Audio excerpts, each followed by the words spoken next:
لن يستفيد خالص. عبد ربه لن يتعلم ولن يستفيد.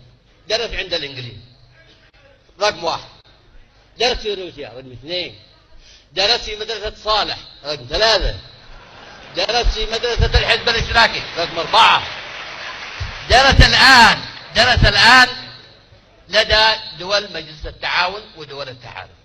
ما اخترج.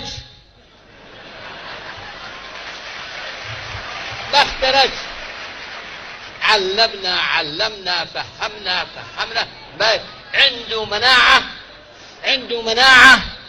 عنده مناعة ضد الفهم. طيب